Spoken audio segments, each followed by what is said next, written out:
রাধা গোপীনাথ কি জয়। আজকে আমরা আলোচনা করব 12 মাস সম্বন্ধে। খুব সংক্ষিপ্ত আলোচনা। এই যে 12টা মাস, বৈশাখ, জ্যৈষ্ঠ, আষাঢ়, শ্রাবণ, ভাদ্র, আশ্বিন, কার্তিক, অঘ্রাণ, পৌষ, মাঘ, ফাল্গুন, চৈত্র, এই মাসগুলো যে নামকরণগুলো অ্যাকচুয়ালি হয়েছে বিভিন্ন নক্ষত্রের নাম অনুসারে। যেমন বিশাখা নক্ষত্রের নামে বৈশাখ মাস হয়েছে, জ্যেষ্ঠা নক্ষত্রের নাম অনুসারে জ্যৈষ্ঠ মাস হয়েছে, আষাঢ়া নক্ষত্রেতে আষাঢ় মাসের নাম হয়েছে, শ্রবণা নক্ষত্রকে শ্রাবণ মাসের নাম হয়েছে, ভদ্রা নক্ষত্র আছে, ভাদ্র মাসের নাম হয়েছে, অশ্বিনী নক্ষত্র আছে, সেখান থেকে আশ্বিন মাসের নাম হয়েছে। এইভাবে নামকরণগুলো হয়েছে। যাই হোক, এই নামগুলো আমরা পরিচিত, কিন্তু বৈষ্ণবীয় তালিকায় এই নামগুলো কিন্তু আলাদা। বৈশাখ মাসকে বৈষ্ণবী তালিকায় অন্য নাম বলা হয়, জ্যৈষ্ঠ মাসকে অন্য নাম বলা হয়, আষাঢ় মাসকে অন্য নাম বলা হয়। সেই নামগুলো আজকে আমরা আলোচনা করব।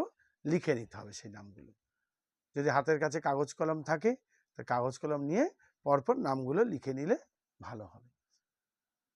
বৈশাখ মাসকে বলা হয় মধুসূদন মাস।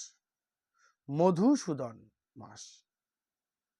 জ্যৈষ্ঠ মাসকে বলা হয় ত্রিবিক্রম মাস। ত্রিবিক্রম মাস। আষাঢ় মাসকে বলা হয় বামন মাস। শ্রাবণ মাসকে বলা হয় শ্রীধর মাস। শ্রীধর। ভাদ্র মাসকে বলা হয় ঋষিকেশ মাস। আশ্বিন মাসের নাম হচ্ছে পদ্মনাভ মাস। পদ্মনাভ। কার্তিক মাসের নাম আমরা মোটামুটি সবাই জানি দামোদর মাস, কারণ কার্তিক মাসটা আমরা পালন করি। দামোদর মাস। আর অঘ্রাণ মাসের নাম হচ্ছে কেশব মাস। পৌষ মাসের নাম হচ্ছে নারায়ণ মাস। মাঘ মাসের নাম হচ্ছে মাধব মাস। ফাল্গুন মাসের নাম হচ্ছে গোবিন্দ মাস। আর চৈত্র মাসের নাম হচ্ছে বিষ্ণু মাস। তাহলে নাম কটা আরেকবার বলি পরপর, তাহলে মিলিয়ে নিতে হবে। মধুসূদন মাস, ত্রিবিক্রম মাস, বামন মাস, শ্রীধর মাস, ঋষিকেশ মাস, পদ্মনাভ মাস, দামোদর মাস, কেশব মাস, নারায়ণ মাস, মাধব মাস, গোবিন্দ মাস, বিষ্ণু মাস। মনে থাকবে?